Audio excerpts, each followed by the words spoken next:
No último vídeo, a gente começou a estudar as matrizes de adjacência, que são uma das principais maneiras de implementar um grafo.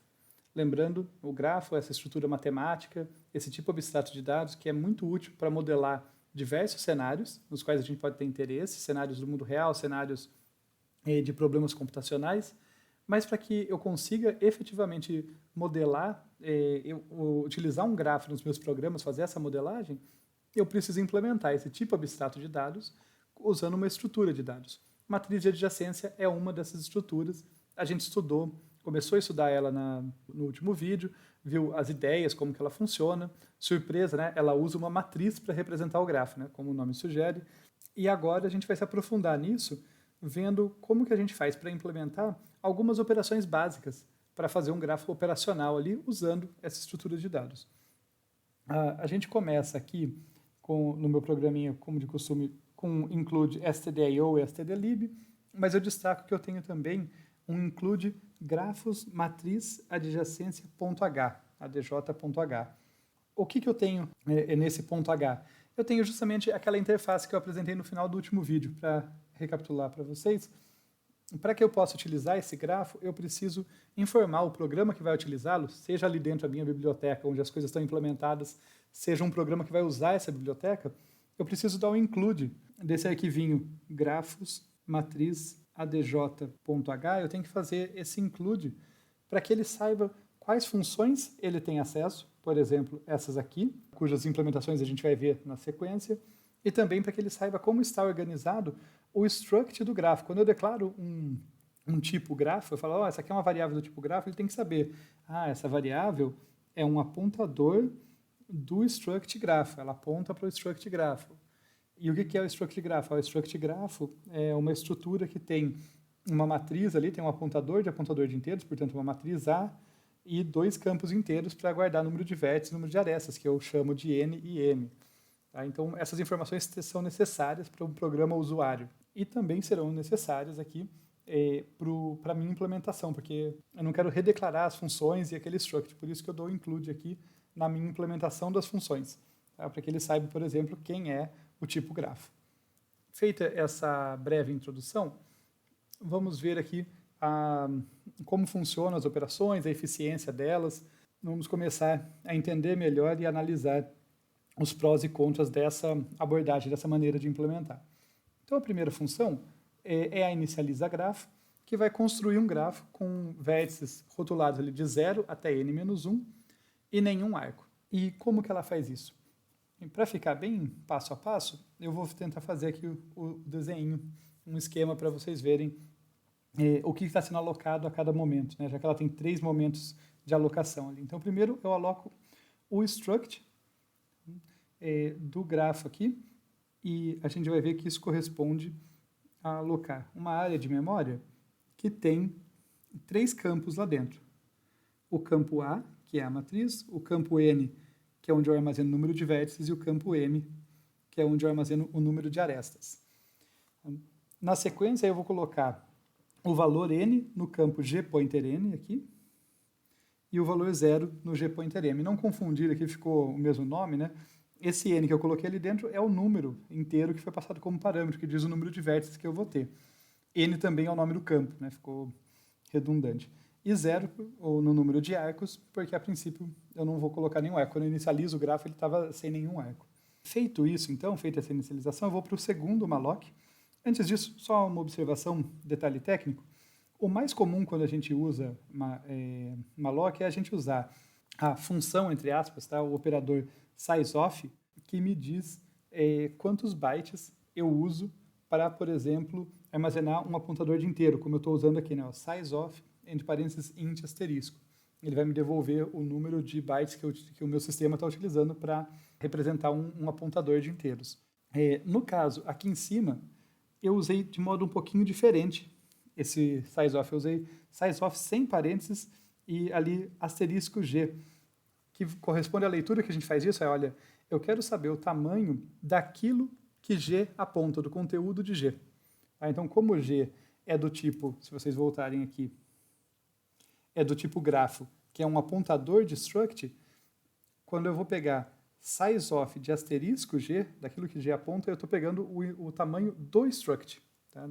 Mesmo sem eu saber o nomear o struct diretamente, eu pego dessa forma indireta. Eu falo, ó, sabe isso aquilo que G aponta? G é do tipo grafo, né? Então ele aponta alguma coisa, ele é um apontador de uma certa estrutura, pega o tamanho dessa estrutura.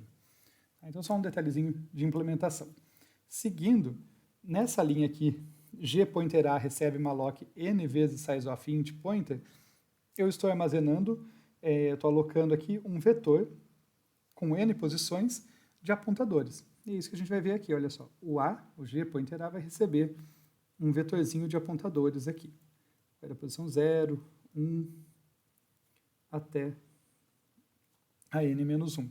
E depois que eu aloquei esse vetor de apontadores, lembrando que uma matriz é um vetor de vetores, o que a gente vai fazer nesse for aqui é alocar um vetor para cada posição. Então, o G pointer AI, para o I variando de 0 até n-1, vai alocar aqui vetorzinhos, cada um com n posições, mas dessa vez de inteiros, tá? Não mais de apontadores. Então, eu vou ter aqui um vetor vai das posições 0, 1 até n-1, e vou ter um desse para cada posição, até para o último. Quando eu faço isso, eu estou quase lá, está quase pronto o meu grafo, a minha estrutura. No entanto, ela ainda não está inicializada. Se vocês lembrarem, eu quero ter 0 arcos. Mas para isso não basta colocar 0 lá no M. Esse é meu contador de número de arcos.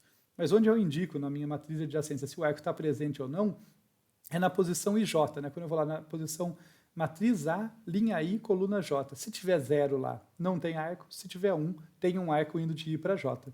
E é por isso que esse par de fors alinhados aqui, olha, variando para I de 0 até n-1, enquanto menor do que n, né? E para J variando de 0 enquanto for menor do que n, eu vou preencher todas as posições da matriz, todas as posições IJ iguais a 0. E aqui eu já vou observar para vocês um ponto crítico, tá? Que em muitas situações é ruim aqui dessa implementação, que é, independente do meu número de arcos, tá? Note que no momento meu grafo não tem nenhum arco, mas eu já gastei da ordem de n ao quadrado operações só para inicializar esse grafo. Tá? Inclusive, gastei também memória da ordem de n ao quadrado. Né? Então, eu tenho um consumo de memória proporcional a n ao quadrado e um consumo de operações só para inicializar minha matriz com zeros da ordem de n ao quadrado, ainda que o meu número de arcos nunca chegue perto disso. Tá? Porque, tudo bem, em grafos densos, o número de arcos provavelmente está próximo de n ao quadrado, então podemos dizer que não estou desperdiçando, eu estou usando o que eu ia ter que usar mesmo, porque aquelas estruturas existem, aqueles arcos existem no meu grafo. Mas ainda que não exista, no caso aqui eu acabei de inicializar um grafo vazio, já estou gastando n ao quadrado de memória e tempo proporcional a n ao quadrado. Esse é um ponto crítico aqui que a gente tem que levar em consideração na hora de escolher se vale a pena utilizar matriz de adjacência para representar o nosso grafo. Seguindo aqui, vamos falar da insere arco. Já que meu grafo começa sem nenhum arco, a insere arco grafo, ela recebe aqui um arco VW ali, então ela vai receber um grafo G e dois inteiros V e W, que a gente supõe que estão entre 0 e n-1, e que são distintos, tá? Então correspondem a um possível arco válido ali, que vai de V até W, e insere ele, sendo que ela é cuidadosa. Se o grafo já tem aquele arco, ela não faz nada. Então, é uma funçãozinha muito simples. Né? Aqui no if, ela está só verificando se aquele arco não está presente, se a posição na matriz, a posição VW na matriz é igual a 0. Se for, ela muda para 1 e contabiliza, ali aumenta o número de arcos contados. Essa operação aqui leva tempo O de 1. Né? O número de operações é constante, independente do tamanho do grafo. Para inserir um arco, eu gasto O de 1. Esse é um ponto crítico da matriz, agora favorável a ela, dessa implementação, que para acessar posições específicas, tipo, eu quero saber esse arco especificamente, ela é muito eficiente, ela vai direto ao ponto lá, tempo constante, muito bom a eficiência dela nesse caso. Essa próxima funçãozinha aqui, insere arco não segura, é só uma conveniência, depois vai ficar claro por que eu uso ela lá no final da aula, mas é basicamente a versão anterior que confia que eu não chamaria ela se eu não tivesse certeza que aquele arco não existe. Então ela não faz o teste. Também vai gastar O de 1. Ela faz um teste a menos, mas assintoticamente não muda. O número de operações constante, independe do tamanho do grafo. Tanto o número de vértices quanto de arestas. A remove é a complementar da insere, e o que ela faz é que ela remove um arco VW do grafo, né, supondo que ali o V e o W que foram recebidos estão entre 0 e n-1, são rótulos válidos e distintos, e que o arco existe. Se o arco não existir, ela é cuidadosa, assim como a insere era cuidadosa, ela também é cuidadosa, ela não remove um arco que não existe. Então é isso que ela está fazendo aqui, olha, ela testa se VW existe, se na posição A VW é igual a 1, ela vai lá, seta para 0 e diminui o número de arcos. Também vai levar tempo proporcional à constante. Continuando aqui, então a gente já viu como inicializar, como inserir e remover arcos. Agora vamos ver aqui como que a gente pode imprimir o nosso grafo, que é uma operação importante. Vocês vão ver que quando vocês começarem a brincar com programas envolvendo grafos, assim, conseguir visualizar o que está acontecendo é muito útil, até para ter um feedback, até para saber que você fazer a depuração, né, do seu programa, saber que você não está fazendo besteira. Então, essa função mostra gráfico que ela vai imprimir o grafo numa forma bem comum ali, que é uma linha para cada vértice, e em cada linha eu vou ter os vértices adjacentes a ele, os vértices para os quais aquele lá tem um arco. Então, na linha 0, eu vou ter os vértices que são alcançados a partir do vértice 0, para os quais o vértice 0 tem um arco apontando. Na linha 1, o equivalente para o vértice 1 e assim por diante. Só para entrar em alguns detalhezinhos, a gente faz aqui, então, esse for aqui para cada vértice, né? Uma escolha estética que eu começo imprimindo o rótulo daquele vértice com 2 pontos para indicar que aquela linha pertence àquele vértice. E depois eu vou percorrer todas as colunas aqui.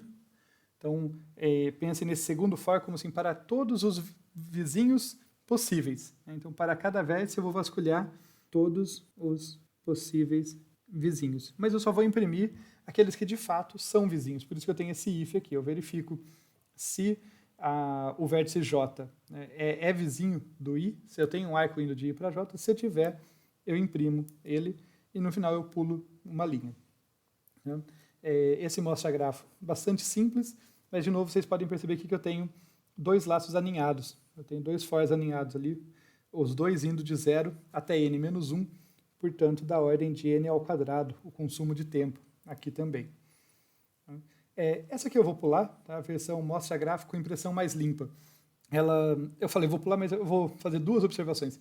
É a mesma semântica do anterior, só que eu não faço aquela impressão do rótulo do vértice no início da linha, simplesmente a posição dele vai corresponder à primeira linha ao vértice 0, a segunda linha ao vértice 1 e assim por diante. E eu coloco uma sentinela -1 aqui para indicar que terminou uma linha. Isso é só para facilitar a produção de instâncias aí para os nossos testes, tá? Fica mais fácil a leitura quando a gente coloca essa sentinela e quando a gente mantém as linhas mais limpas. Para finalizar, libera grafo, como o nome sugere, ela vai liberar a memória alocada para o grafo. Então, acho que vale a pena passar por ela só para a gente ver 2 cuidados ali. Um cuidado que a gente tem que ir desalocando as coisas na ordem inversa do que foi alocado, e o outro cuidado, que é um pouco de preciosismo, mas é uma boa indicação do pessoal de segurança ali, que é zerar apontadores. Tá? Quando você libera a memória, você apaga os seus rastros. O que eu quero dizer com isso? Bem, primeiro, se vocês lembrarem aqui, vou até voltar para facilitar a visualização, foi assim que a gente alocou. Né? A gente alocou o struct, depois a gente alocou um vetor de apontadores, e depois a gente alocou um vetor para cada posição. A gente vai começar liberando os vetores de cada posição. Então, é isso que a gente está fazendo nesse for aqui. Para cada posição, a gente libera aquele vetor alocado, que era apontado por apointer-i, né? E a gente já faz apointer-i receber null. Tá? Por que é relevante ele receber null? Para que não fique registrado naquela área de memória onde que estava aquele vetor. Né? Não só eu desaloquei ele, mas eu apago a conexão. Na sequência, eu vou liberar o vetor de apontadores. Né? É essa parte aqui. Quando eu dou um free no G pointer A, eu estou liberando o vetor de apontadores. De modo semelhante, coloco esse null.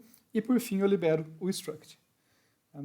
Nesse caso aqui, considerando que cada free aqui, como ele libera o bloco de uma vez só, leva um tempo constante, ainda que o bloco possa ser grande, esse for leva tempo O de n, da ordem do número de vértices. E daí, para finalizar, eu fui comentando com isso com vocês aos poucos, mas deixei um quiz aqui para vocês refletirem, voltarem e olharem com calma qual a eficiência das operações. Tá? Vocês vão ver que tem operações ali muito eficientes que levam tempo constante e outras que levam tempo quadrático. E, em particular, algo muda se o grafo for denso ou esparso? Em algum momento, o número de arcos do grafo entrou na conta? Tá? Reflitam sobre isso nesse quiz e a gente vai ver outra forma de implementação na sequência.